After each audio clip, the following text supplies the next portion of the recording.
Jangan lupa subscribe YouTube channel Metro TV News dan jangan lupa nyalakan notifikasinya. Pemirsa, pada tahun 2022 diharapkan kondisi Indonesia kian membaik meski pandemi masih sulit diperkirakan. Namun pemerintah sudah menyiapkan skenario peralihan pandemi menjadi endemi COVID-19, baik dari sisi anggaran hingga target mencapai kekebalan komunitas atau herd immunity.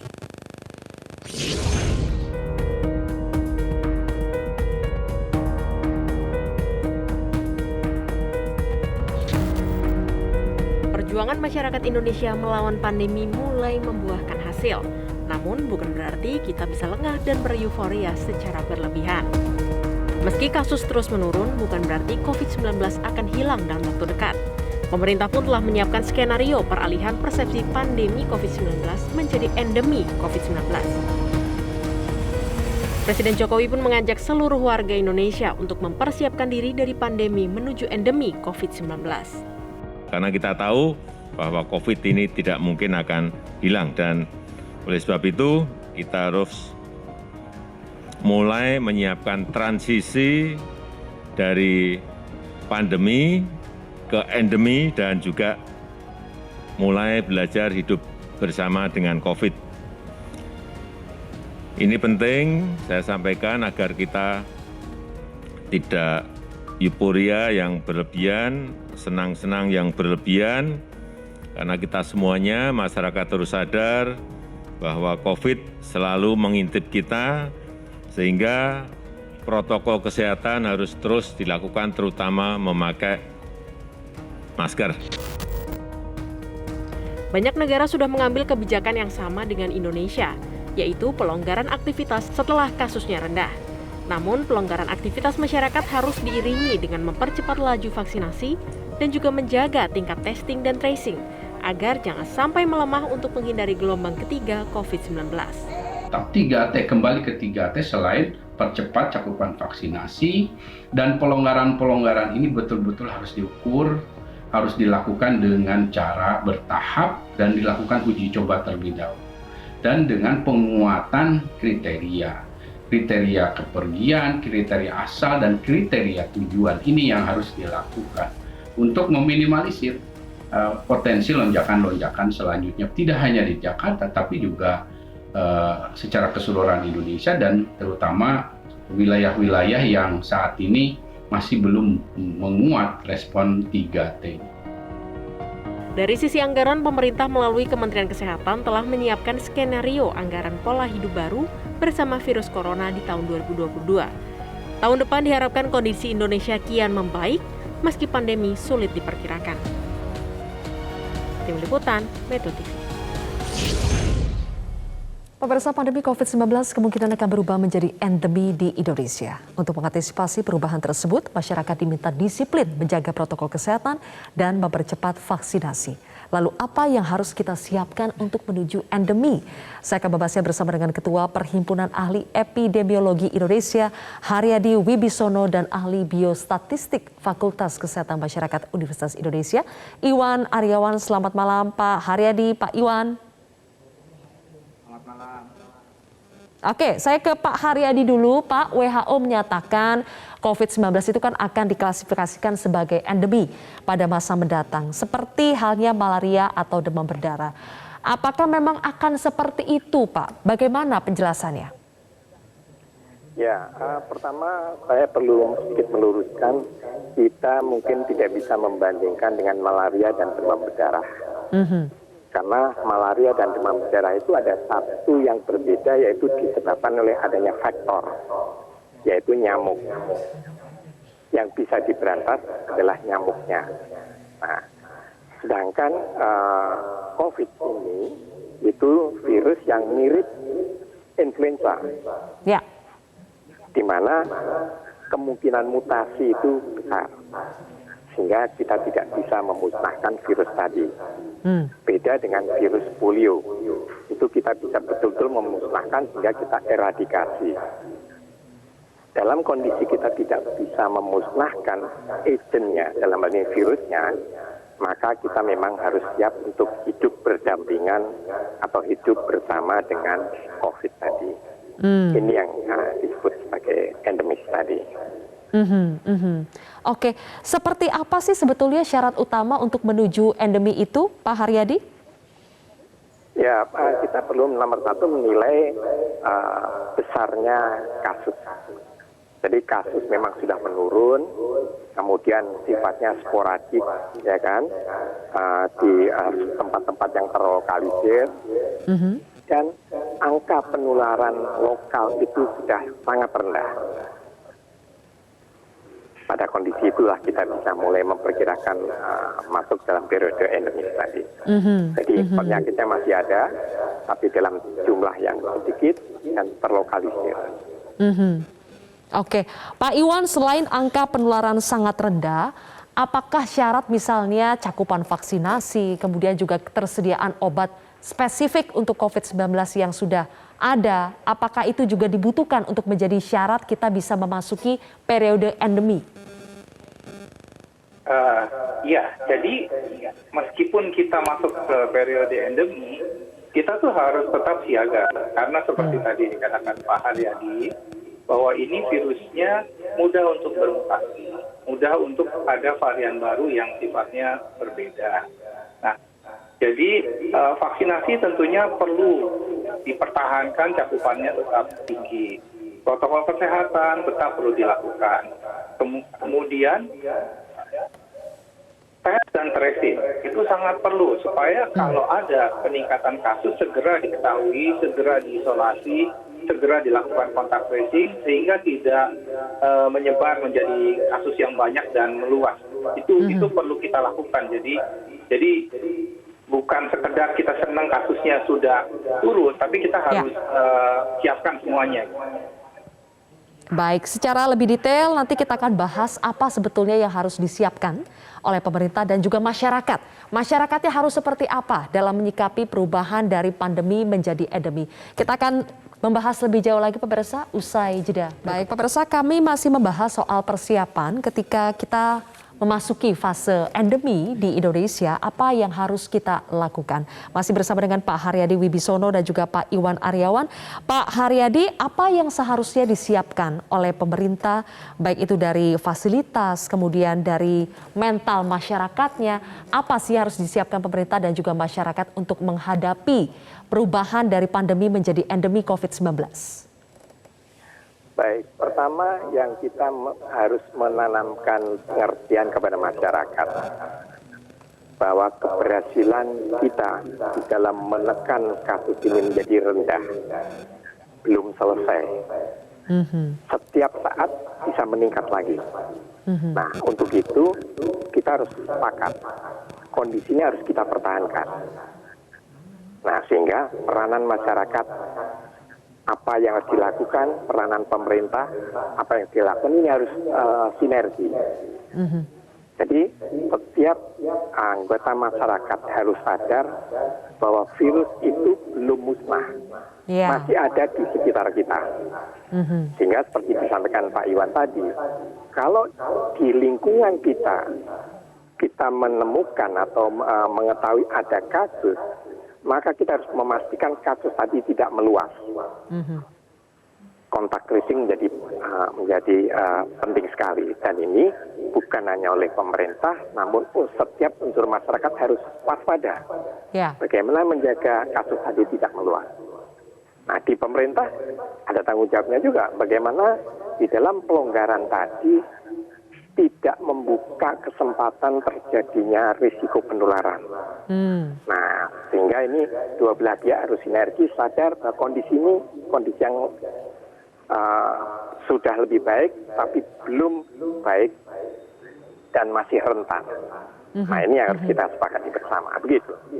Oke, kalau menurut Pak Iwan, peran konkret yang bisa dilakukan oleh masyarakat itu seperti apa, Pak? Karena sekarang saja ketika kasus sudah mulai menurun, pelonggaran terjadi di mana-mana, ada sedikit banyak kedisiplinan dalam menjaga protokol kesehatan yang juga ikut turun, lengah begitu. Nah, bagaimana masyarakat seharusnya tetap bersikap ketika nanti pandemi berubah menjadi endemi?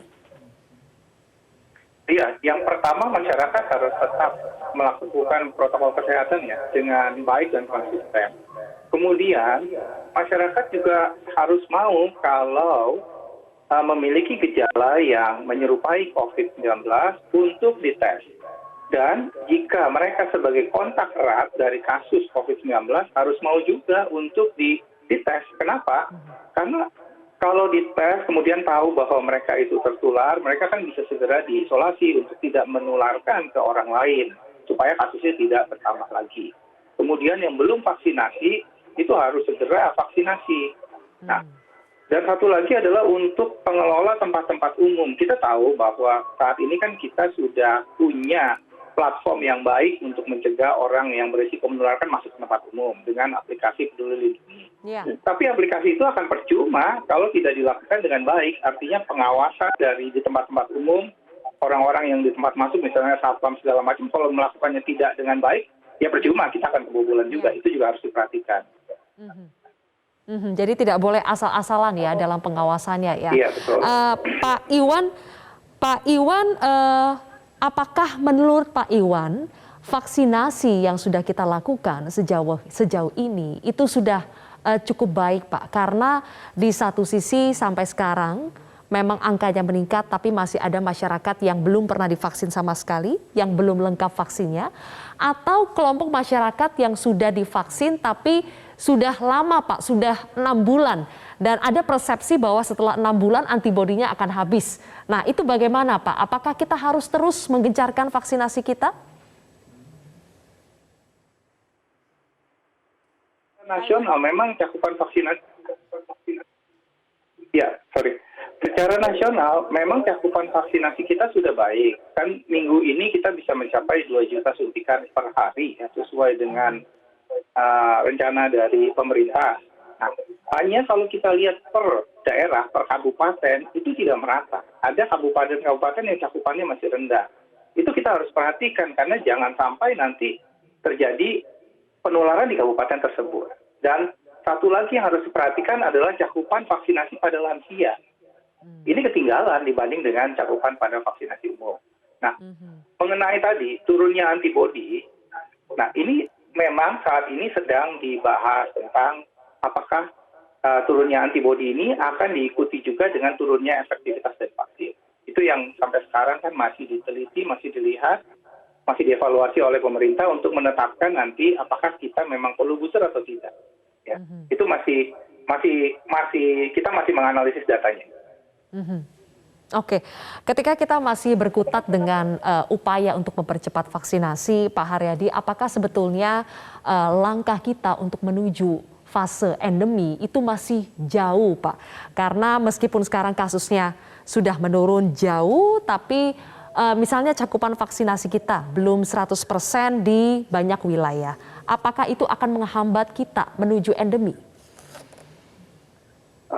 Saya kira kita harus melihat secara lebih hati-hati karena begini, dalam beberapa bulan terakhir ini kita melihat adanya suatu penurunan yang cukup tajam dari kasus tadi, dan itu menggambarkan adanya upaya yang berhasil baik dari pemerintah maupun dari masyarakat.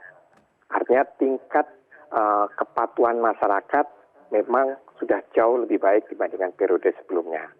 Nah, sehingga kalau kita bicara upaya tadi disinggung mengenai vaksinasi. Saya setuju sekali, vaksinasi itu sekarang kita harus melihat di skop yang paling rendah, di tingkat lingkungan. Betulkah di tingkat RT atau di tingkat kelurahan itu cakupannya memang sudah cukup tinggi?